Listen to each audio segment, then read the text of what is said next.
Hello and welcome to today's IALD webinar, The Impact of Racism in the Lighting Industry. My name is Joe DeGuzman, Senior Certification Coordinator for the IALD. With that, let me introduce you to our speakers. First, Edward Bartholomew, Professional IALD Member, Principal of Bartholomew Lighting. Nelson Jenkins, the founder of Lumen Architecture. Lisa Reed, Associate IALD and Founding Principal of Envision Lighting Design. Take it away, Edward. Hello. There we go. We'll try that again. Welcome to this conversation on the impact of racism on the lighting industry. We look forward to your participation on poll questions and any other questions that you have. And I am honored to be joined by Lisa Reed and Nelson Jenkins. And I also want to thank the IALD for inviting us to have this conversation.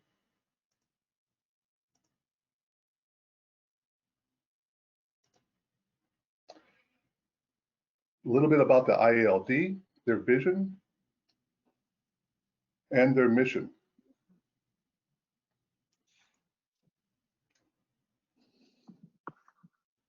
Douglas Leonard, the president of IALD, offered this statement in response to the recent events surrounding the police brutality of George Floyd and many other Black people that have happened recently, and the social response that's happened.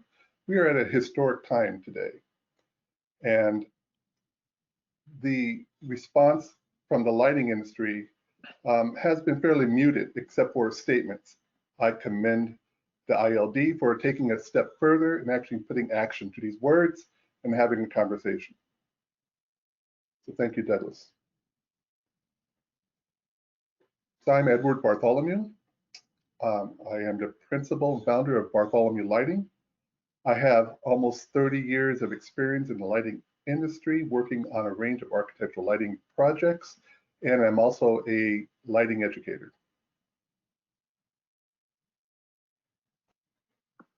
And I'm Lisa Reed.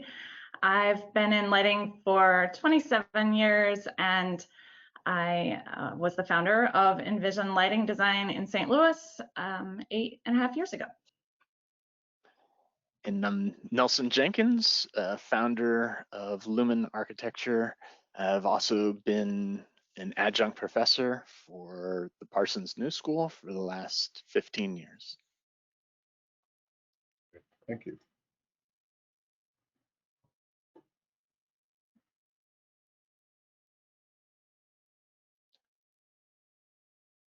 We wanted to introduce this topic also just with this quote from Dr. Martin Luther King: injustice anywhere is a threat to justice everywhere. We are caught in an inescapable network of mutuality, tied in a single garment of destiny.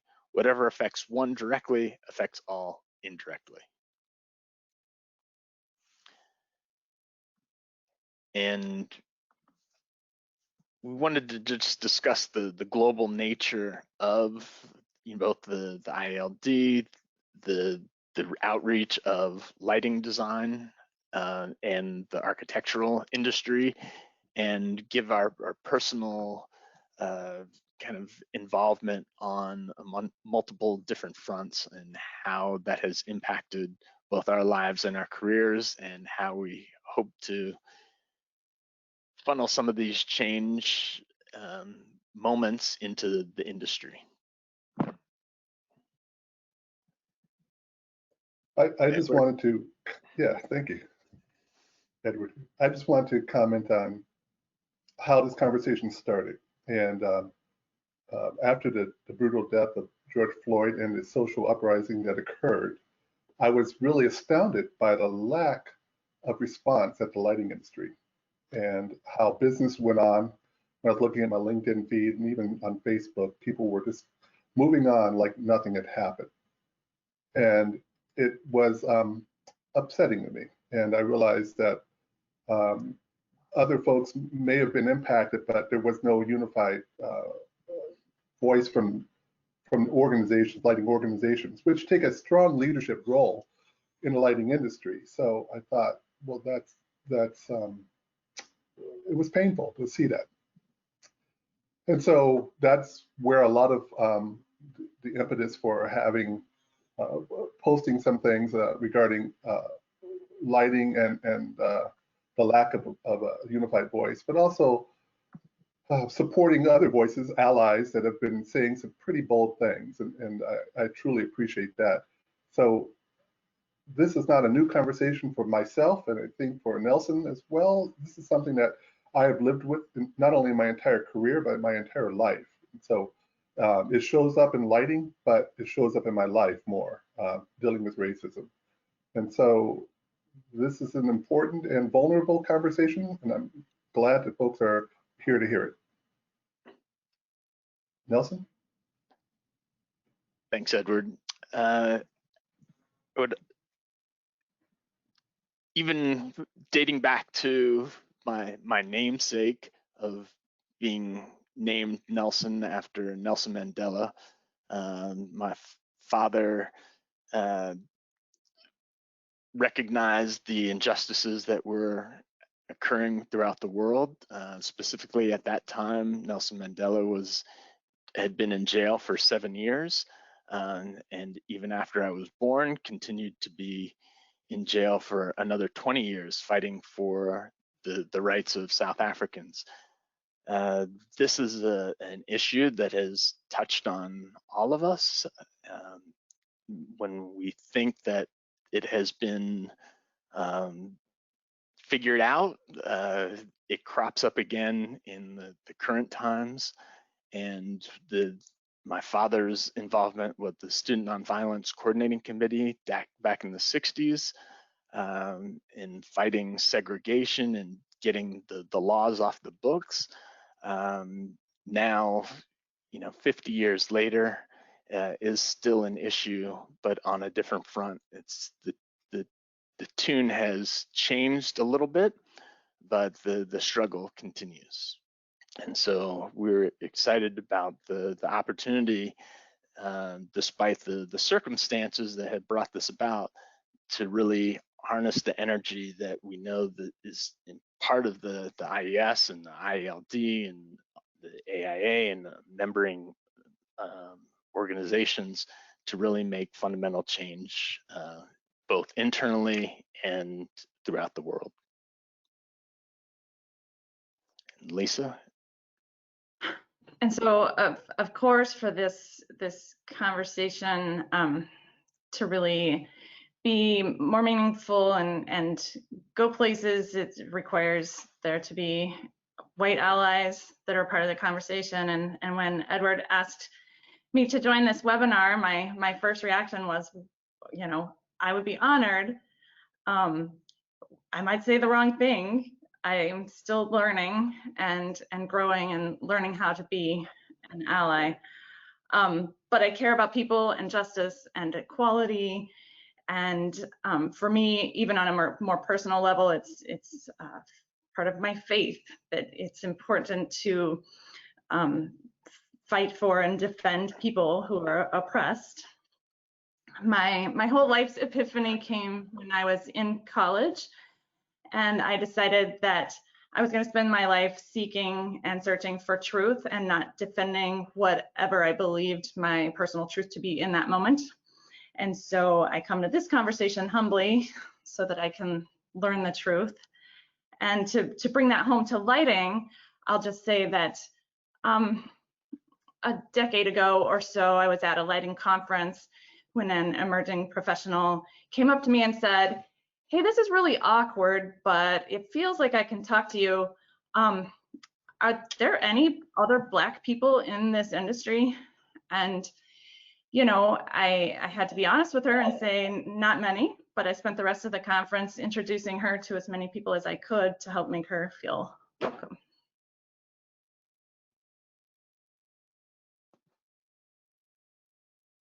So we're going to define the terminology, what we mean by when we say racism.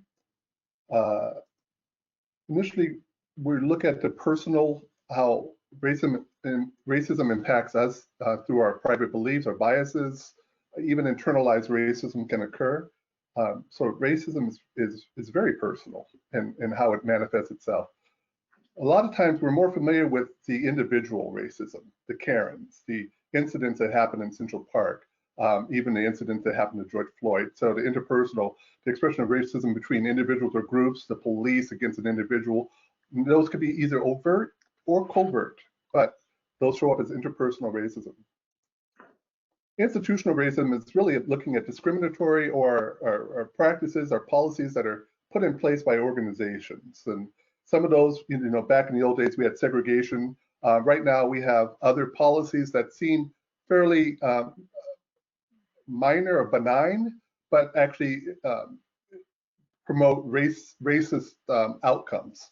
And so one of the things we can look at is even looking at our industry, the numbers within our industry of people of color, or Black people, would be 0.1%. And I'm making a generalization, but if I go to any trade show, conference, and especially if I go to an IALD event, I'm typically the only person of color, and else there really aren't that many Black designers. So how do we address that? Is that an evidence of racism? And how do we ultimately overcome things like that?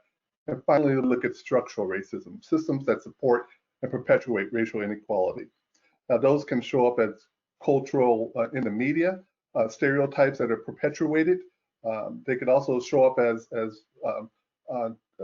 unequal practices, such as looking at the issues of income inequality, even educational inequality, things like that that occur are evidence of systemic or structural racism.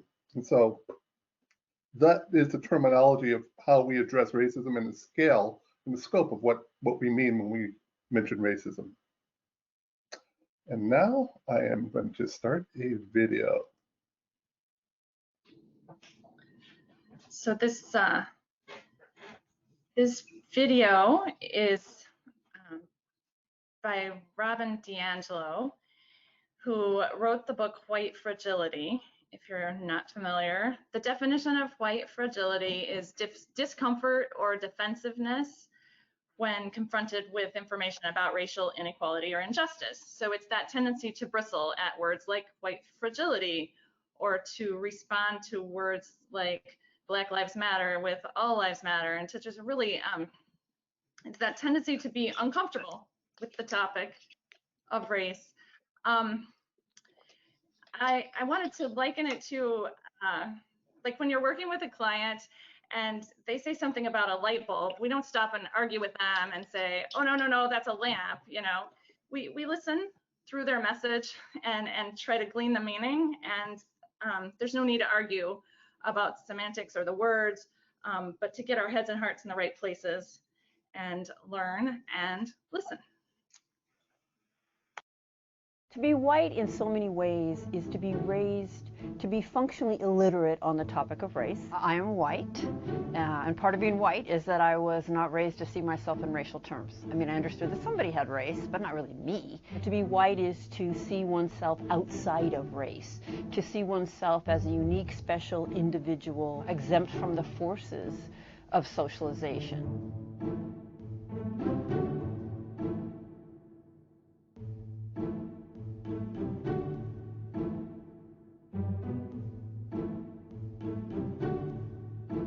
I'll never forget a moment of standing beside a Black man leading a workshop on race, and a white woman said to him, "I don't see color." He said, "Well, then how are you going to see racism? Because I am Black.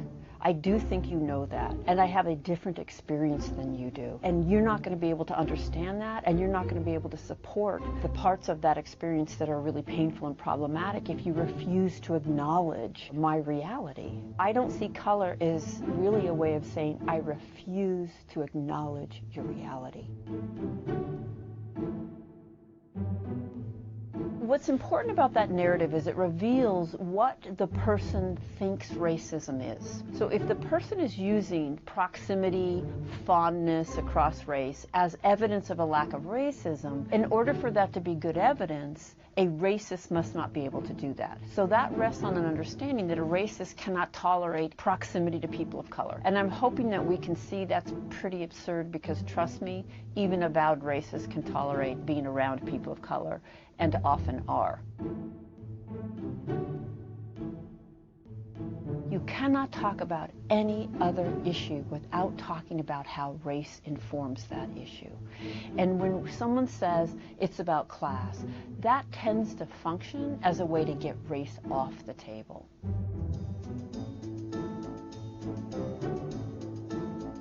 First of all, we're already divided by race.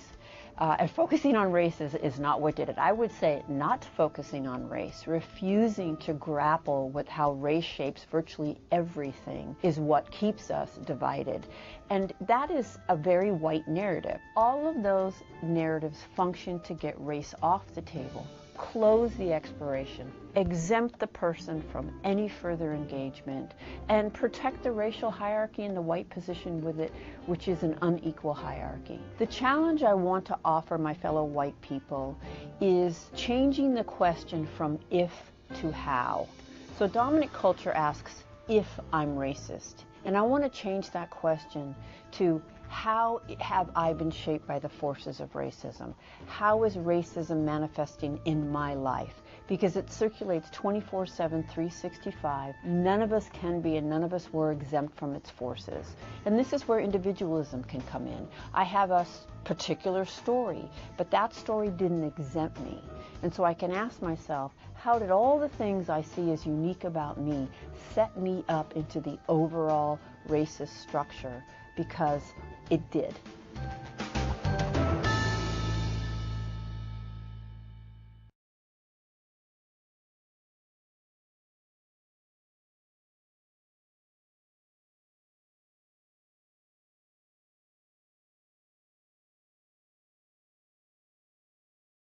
Great.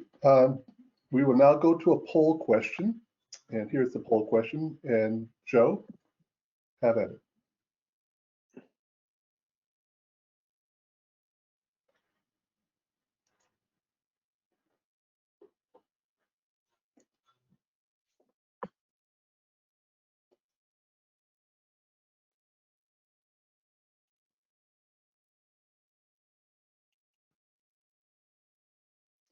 We will share the results afterwards and have a discussion.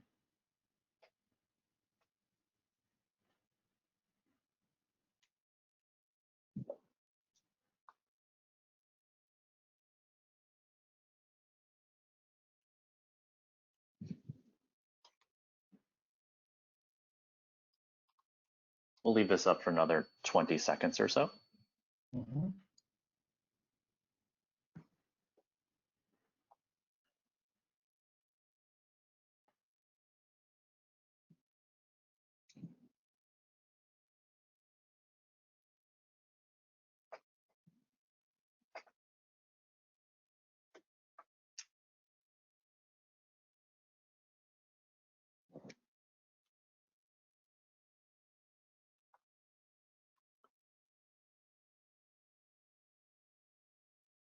Do you see those results on screen, Edward? I see a summary of them. Yes. Okay. Yes. Oh, So the percentages, yes. Mhm. So this is the impact of racism is probably is the most obvious, is that is manifests in the visual lack of diversity within the lighting community. And obviously there's also aspects of it that trickle into the other areas of the architecture, engineering, and construction industry. The difficulty of recruiting, hiring, and maintaining and retaining minorities in the industry, and also realizing that the demand for trained lighting designers is also a difficult task. There are very few schools, and there's a tremendous demand for all people like that have any kind of experience in the lighting design industry. But one of the things that we just over and over is very keenly aware of is all the different industry events where there's a true lack of diversity just among the people that are attending all the events.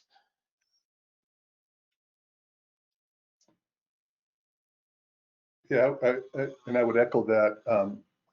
Looking at the responses, clearly many are aware as they look around the room at trade shows and conferences that there simply are not that many people of color or Black people in the room, period.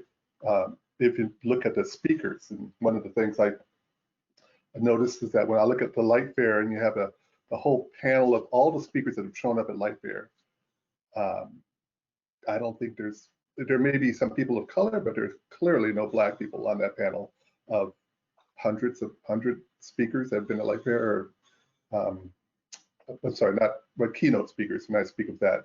So maybe 30 as long as Light Fair has been around. So being a part of the conversation, being considered a valued contributor to thought leadership within the conversation is really something that's missing, I think, as far as diversity within that. So clearly there's evidence that something is occurring either structurally or systemically within the lighting industry that's preventing this. Lisa, anything?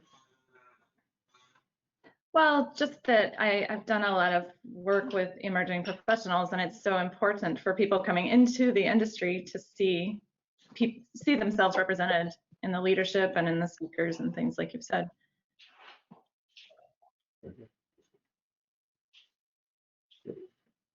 So Joe, I assume we're back at my screen?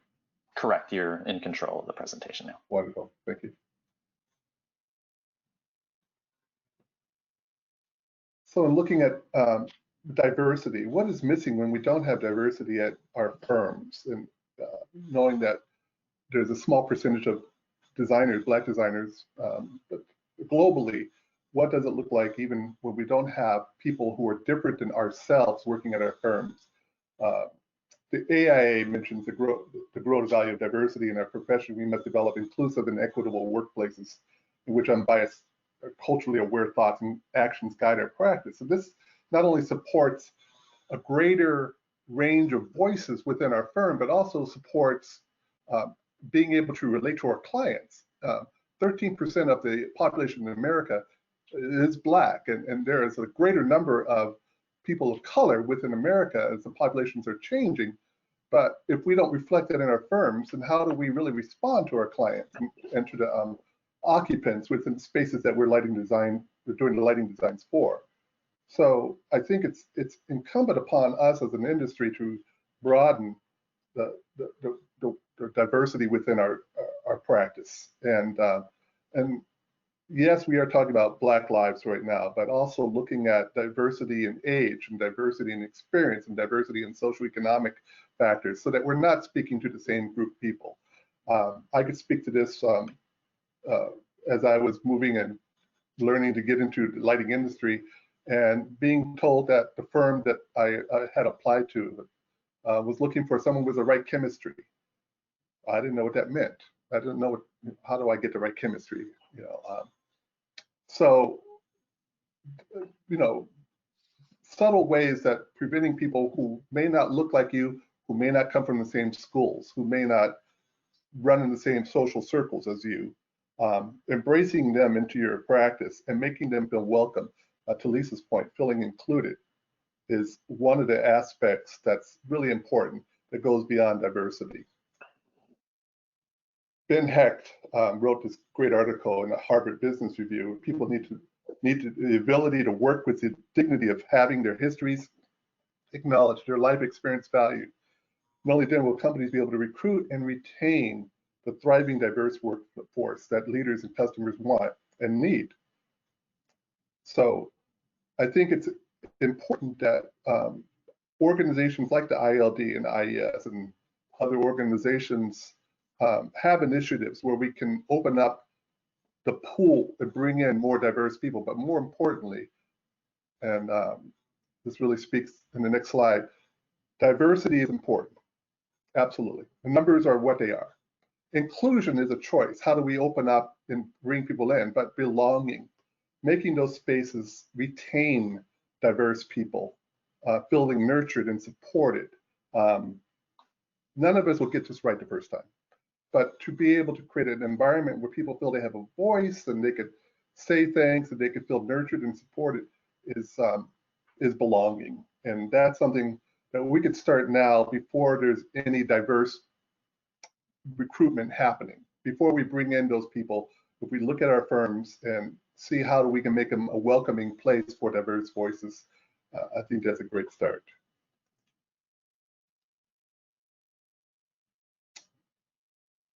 So this is a graphic that you may have seen. It's a point where we're going to get introspective here and kind of look for yourself in these circles. Are you in the, you know, this isn't just about, you know, oh, I'm not racist. This is about becoming anti-racist. So where do you fall? Are you in this fear zone of denying that racism is a problem, or avoiding the hard questions, or just sticking with, you know, people that you're comfortable with?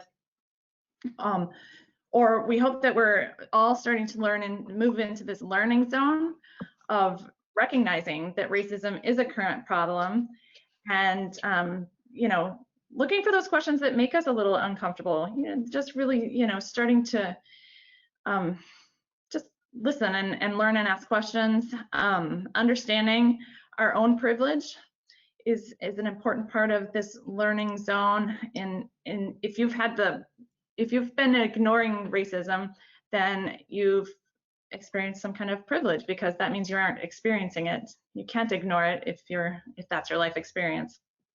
So, and another one, being vulnerable about where we are, and then the goal is to really become more anti-racist, is to move into this growth zone where we're all identifying how we have benefited from racism as white people, and then sitting with that discomfort. And you know, one that I really like on here is speaking out when I see racism in action. I mean, that's really where important things will happen, and that's really, you know, standing up for the people that you know and care about. So I think we're going to move from here, unless you want to add something to that, Edward. I think we're going to move from here to another poll that's asking you to be introspective about where you feel like you fall on that curve. And in this case, you can pick more than one answer. So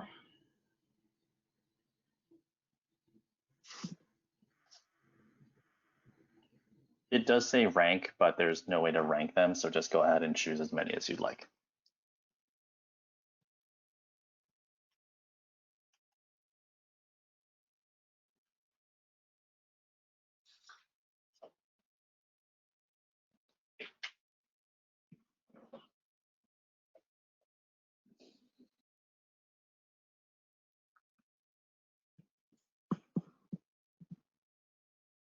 About 30 more seconds, we'll keep the poll open, and then I'll share the results.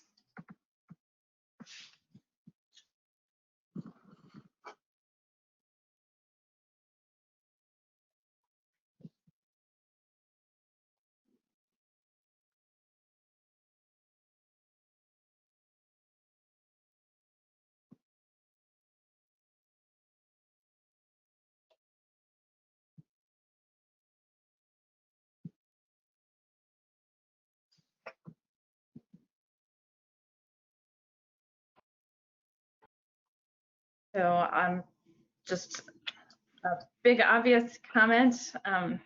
Most of the people are here, you know, participating in the conversation because of recognizing that racism is a problem.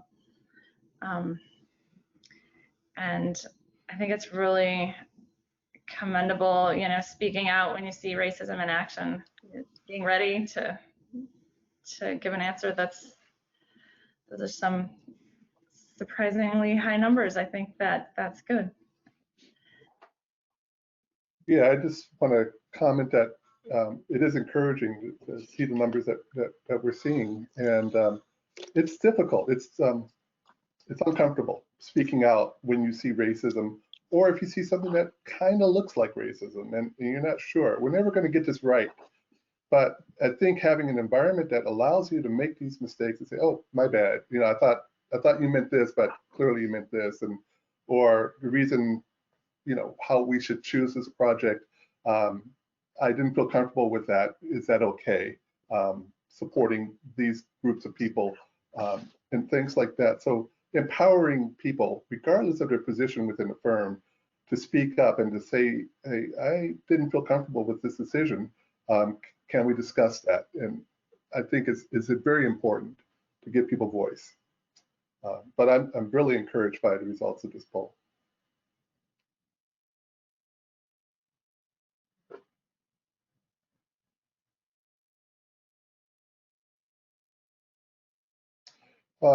Joe, are there any questions that we can address right now? Yeah. Yes, hold on one moment. Let me go ahead and bring those up. This goes back to the first poll. What does AEC mean? Nelson, you want to take that? Yeah, architecture, engineering, and construction. Thank you. Let's see here. Let's start with what action should I take? We already live and die by our zero tolerance of discrimination, subject to discipline and termination. What else should I be doing that will really add to the solution?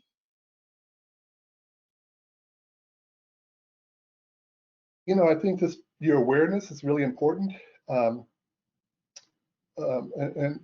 still being able to speak out without retribution is important. I understand people are frightened within this cancel culture, as they call it, but you got to get, before all this happened, speaking out about even mentioning the word racism would label you as a troublemaker, and you would not be hired, or you'd be diminished. Your voice would be diminished. So things are swung in a certain way. We're ultimately going to find balance where people can speak and have a voice about things. As far as what you can do, I'm actually going to address that in the next several slides about what lighting organizations, leaders, and allies can do specific to lighting, but I think it crosses other organizations as well. But I have some resources at the end of this presentation as well. Education, I think, is one of the first things you do, educate yourself about what is going on, what are the issues regarding not only racism, but white supremacy, white fragility, looking at systemic racism, and trying to identify where it shows up in both your industry and your practice. Yeah, one of the things that we found very important is that we wanted to dilate people's eyes to the problem of racism, to even address it, so that it is not something that is swept under the carpet, but something that we can deal with head on. Because as long as we don't, if we try to avoid addressing it, there's no hope in resolving the issues that are at hand. So this was one of the reasons why we were excited to speak about it, but also encouraged by the interest and the participation of the people that have signed on today. I don't know if I'd say excited, but it was something I felt I had to do. It's gotta be done. Yeah. If not me, who? Yeah, it's like, oh. Did you want another question, Edward, or did you want to just keep going? Because Yeah, I think the next question actually leads into what you're about to go through, but I'll ask it anyway. It's a good segue. Can you speak to the nuance of the ways in which racism manifests? Can you also comment on how this interplays with the power dynamics in the workplace? What if these issues you witness are from leadership and/or people of power? It's a very good question. Well, I could speak from my personal experience. My journey into the lighting industry was challenging, to say the least. And the ways that it would show up for me would be being denied an interview. I was in New York at the time and just finished graduate school and felt I was, pretty qualified and just won the Howard Branson Award. Thought I could do a lot, but I wasn't even getting interviews. And then when I got interviews, I was not being called back. And so those are really challenging moments for me. The challenge, though, is, and you speak of what can we do, I just want to tell you how that landed on me. And, one of the things we can do is be empathetic to how racism lands on folks who have to endure it. But for me, it was crazy making. I didn't know whether it was me, my qualifications, I didn't know what was translating to the interviewer to make it so that I was not chosen to work at that office, not even considered, not even an internship, nothing. So I didn't know if it was racism or me. And that is the insanity of it. That's really insanity of really looking at not knowing how you fit in, because my experience has been that there were times where I was denied work because of my race. And I wasn't told that directly, but I figured that out. Maybe not in the lighting industry, but actually in the lighting industry. So I think there are times where things are overt and things are covert. And by not knowing, it drives you, it really, for me, was really harmful and crazy making. I persisted and I kept going at it and have had a fairly successful career in lighting. But that's how it showed up for me. And I guess I'm not really answering the question, but just letting you know that having an empathetic someone to support and nurture and being able to give direct feedback, honest feedback, would be helpful in the interview process and in that transaction between moving from looking for work and getting work. That's one way of creating a more welcoming environment. So that's one place I could see it. Anybody else? I guess I'll just acknowledge that, yeah, it would be incredibly scary to go up against, leadership if that's where you see racism manifesting. But hopefully you have that relationship with the leaders in your firm. And if you don't, I don't know. I don't know what to say. I mean, it's not a place I would want to be, if you're not able to have really honest discussions with leaders. You can go humbly though. You don't have to, go cracking heads, but yeah, just go in and say, hey, I saw something that felt wrong to me. And, leaders are learning too, and hopefully you have somebody that will listen.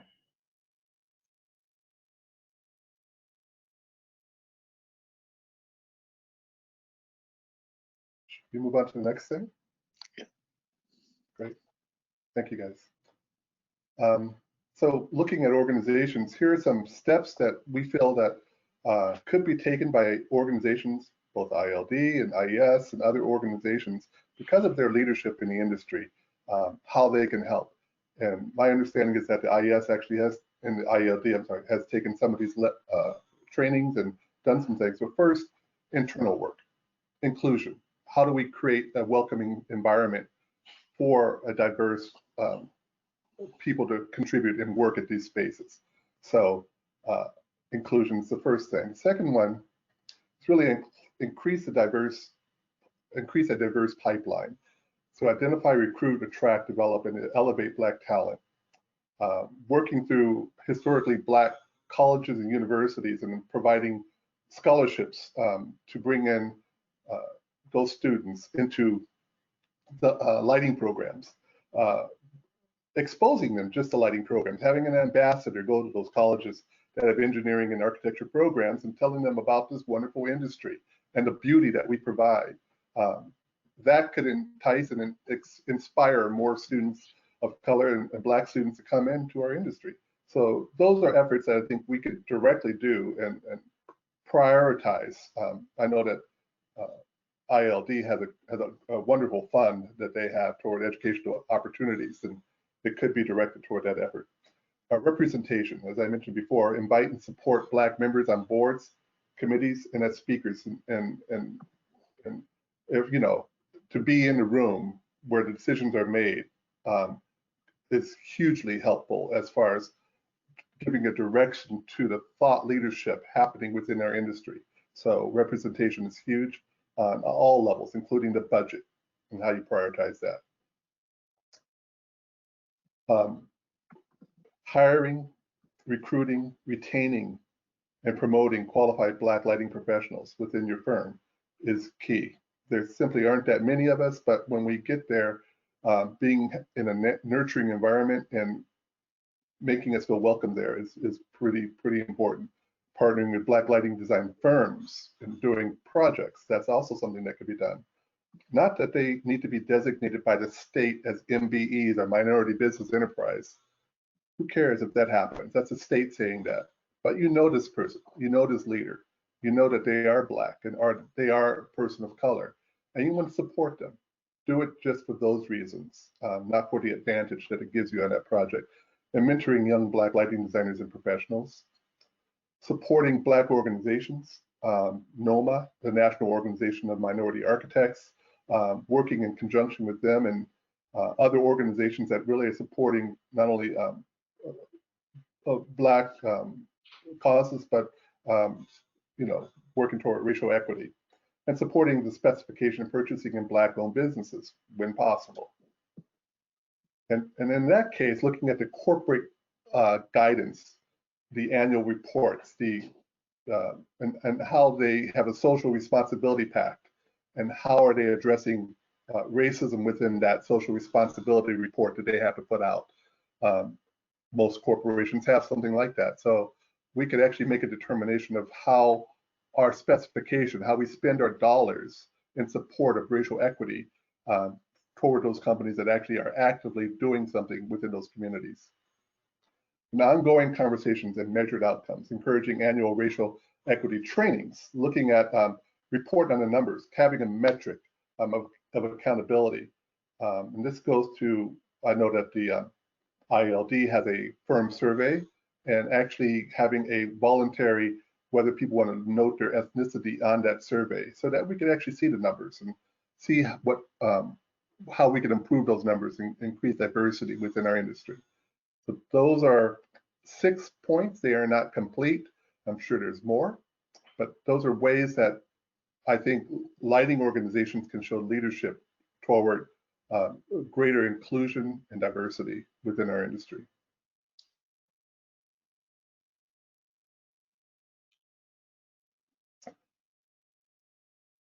So Joe, we could take some more questions. Great.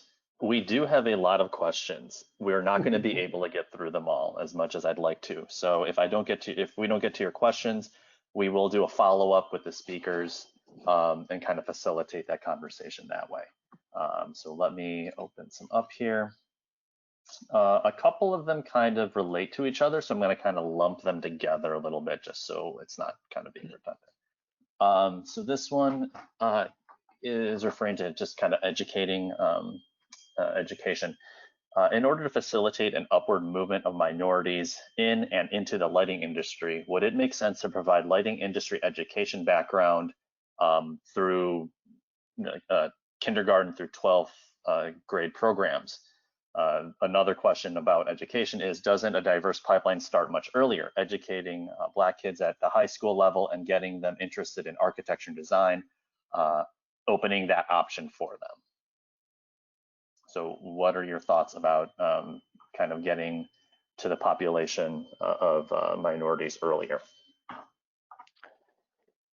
Yeah, I'm happy to answer that question or to discuss it. The earlier that you can get somebody on the track that wants to be a designer, an architect, an engineer, or have aspirations in a positive direction, the better.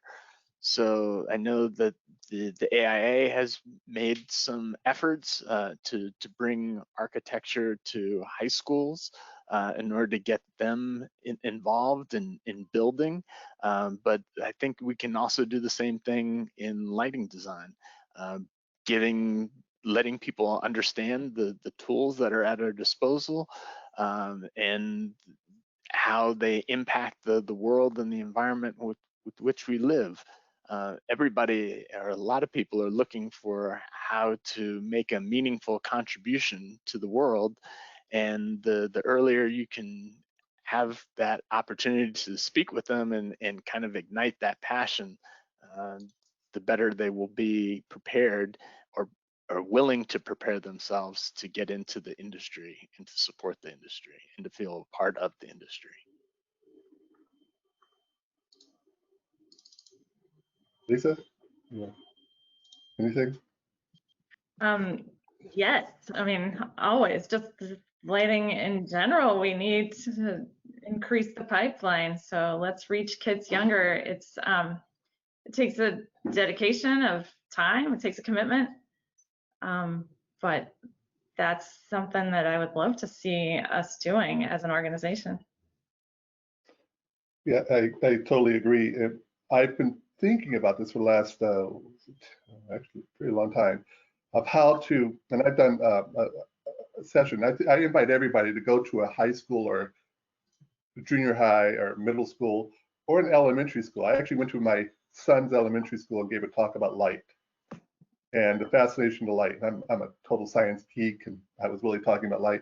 And I put together a little kit and had little things and showed them little colors and prisms and wonderful things. But I realized there should be a kit that we could put together that we can show at different age appropriate levels what the fascination of light is. And then I have a 12-year-old now. His big thing, and many of you probably can relate to this, is Minecraft. He's totally into Minecraft. Minecraft is architecture. They're totally building things, but the lighting in Minecraft is pretty sucky. So how do we embrace some of the tools they're already playing with and then bring in lighting aspects to that? Even Legos have some wonderful components. So there's some opportunities. I know AIA has actually sponsored some Lego sessions here in Boston, and bring those type of kits to kids with lighting are easy things to make them excited, to inspire them, and to show them projects and show them what's possible with lighting. So on every level, I think we can impact bringing more children in developing younger lighting designers and get them excited about it and show them the career path toward that. And again, representation matters. So if we want, Black children to do it, we need to have Black folks show and going out and doing those type of things, because it does matter that they are there and they can see themselves in the future. Great, Yeah. thank you for that. We'll go on to the next one. Racism isn't just about Blacks, it affects Asians, Native Americans, and Latinos, etc. So how do we create an inclusive industry? Let's start with Lisa, and then we'll go to Nelson, then Edward. Today's conversation is about including Black people in our industry, but when you develop those, I'm just going to call them habits of being inclusive and welcoming, I think that that's going to be felt by everyone. But there are certain, I think that's all I'm going to say. I'll let Edward and Nelson expand on that, but I think it's a good habit to form, and we can start learning to be inclusive with this movement. It certainly is an issue. It's not just a Black issue. It's not just a Latino issue. It is one that is systemic of every segment of the population. There's always going to be marginalized individuals, and it's our duty and part of humanity to support those individuals in a collective way and in an individual way. I have the belief that this is the kind of tenets that the United States was founded on, and many other cultures of inclusion, and it's something that I think that if we are driving more individuals to recognize where they have their own internal biases, that we can address it. And one of the ways that we address it is by discussing it openly and having a safe space, and where we can stumble over ourselves and not be chastised for it, but one where we can have these discussions like this one, so that we can get a clear vision on how these efforts can be realized. Yeah, I echo all those sentiments, and yes, this conversation starting with Black people. So it's very similar to the civil rights conversation started with Black people, but that legislation and that effort opened things up not only just in America but in the world. So it may start with us, but we hope that it would extend beyond that to other folks of color and to empower other oppressed minorities as well throughout the world. So this is a global conversation. And so, yeah, I think it starts here, but it could definitely broaden and be embraced by others. But let's just start here for now. We'll move on to the next one. How do you recommend companies make their offices more aware, or what they should do differently? Let's start with Nelson, and then go to Edward, and then go to Lisa. I think one of the things that they can do is the bias training. And just being aware of the problem and being able to take concrete measures towards dealing with the issue. If you're constantly backtracking and defending and not looking at the impact of it, it doesn't allow you to really tackle the problem head on.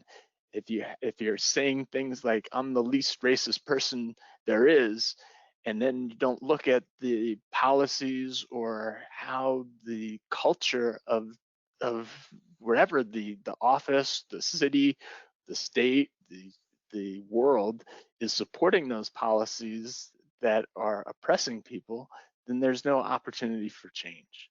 And so one of the things that we're really advocating is that we look at opportunities that present themselves and that we can create that can help everyone flourish, and through that diversity have a happier, more equilibrium within the world, and address the real issues that are at hand in this world, whether it's climate change or global inequities or whatever the big issues that we have to deal with.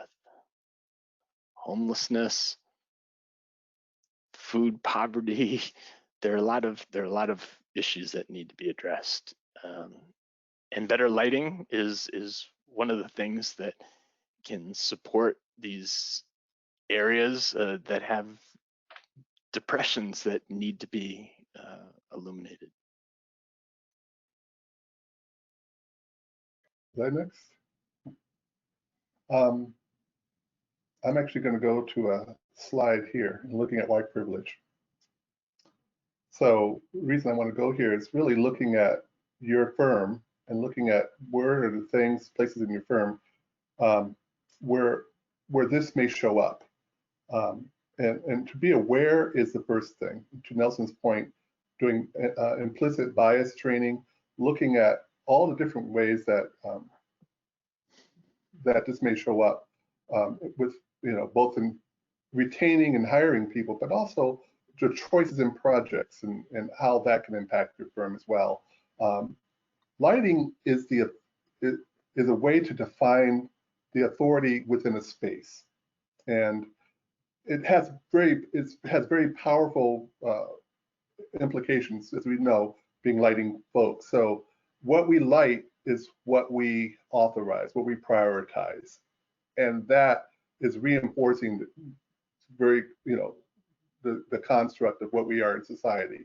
So I think in that way, we just need to be more mindful of how we're doing that. Education and awareness is the first thing. So being aware of your privilege within that and countering that privilege and opening your firm and yourselves up to other voices is one way to, I think, broaden that and to address those issues.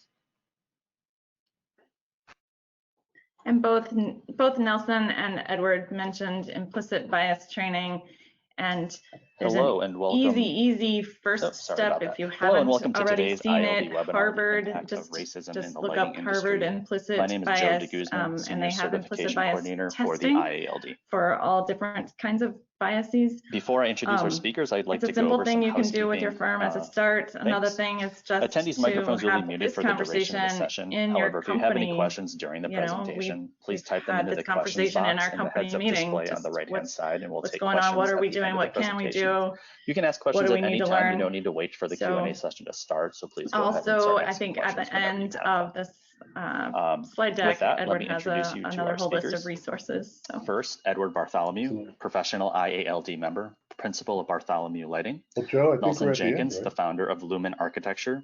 Yeah, just Lisa about. Reed, I want to end associate on one IALD question and that founding kind of principal is like of the Envision million-dollar Lighting Design. question, right? Take it away, Edward. Action. So, how do we begin? How do we maintain the momentum over the years, not just for I the believe Edward is muted. not just Edward, for this muted. little sprint, but for Hello. the long term. There we We'll go. try that again.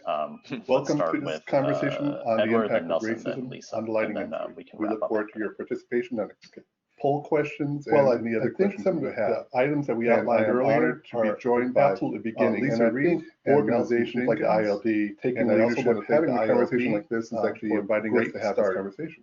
But we have to have this conversation again. There's more that we could have covered, and there's more voices that I want to hear spoken to speak about these issues. So absolutely, these conversations should not just be a one-off, but should be an ongoing conversation that we have.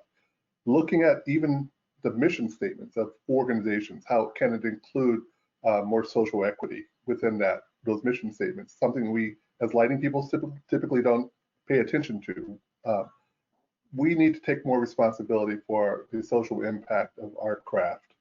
And so I think that's the beginning as well. But beyond those words and those statements and these conversations, impacting your firms, to Lisa's point, looking at trainings that could impact the firm, doing outreach beyond your simple circles of people who you know, but going beyond those circles to invite people, talented people to come in, and recruiting those folks is another way to kind of expand the bubble and to make this industry and your firm be more of a better reflection of society.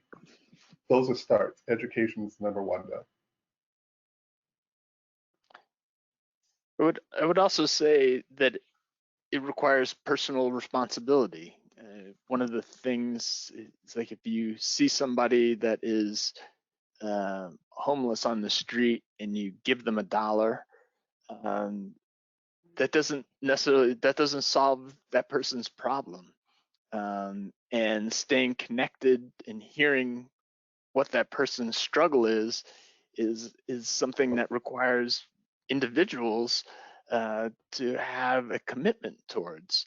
And so that we can no longer just attribute inaction to government or other systemic racism that we don't have a voice to, but taking personal responsibility to keep these initiatives going and to demand them, so that when there are opportunities for having these kinds of discussions in events, that you can request them and participate in them and show that there's interest in tackling these issues, not just today, but next month and next year, and continuing this dialogue.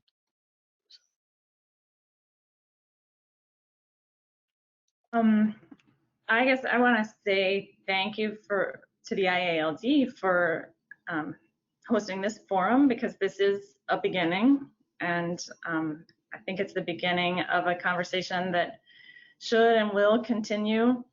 The IALD started a conversation 5 years ago or so about women in lighting design, and that conversation has continued. And so I think just keeping the dialogue going is one good thing. The other thing I will add is that I'm reading the statements that have been put out by IALD and IES and the organizations that I'm involved in, and if I have a leadership position in that organization, I'm going to follow what those diversity statements are saying and implement that in whatever capacity that I lead.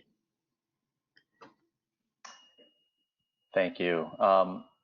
Edward, I think you had a slide at the end with some links, or did you? Mm-hmm. We're going to include these links in the follow-up email. The follow-up email will also include a link to that Harvard test that you had mentioned. So we'll include all of these links to that, and then also a link to the IALD YouTube page with this recording, so you can share that with with whoever you'd like. I also shared the video that we watched earlier in the questions box back to everyone in the chat, so you can have that as well. We'll also include that in the follow-up email just in case you lose that link. But I'd like to thank our speakers today. Thank you so much for taking this topic on. You know, we know it's a tough one, but you know, we're so happy that you all agreed to do it. Thank you to the attendees for showing up and learning more about this and educating yourself about this. Thank you again to everybody, and have a great rest of the day. Thank you, Joe. Be well. Thank you, guys. Thanks.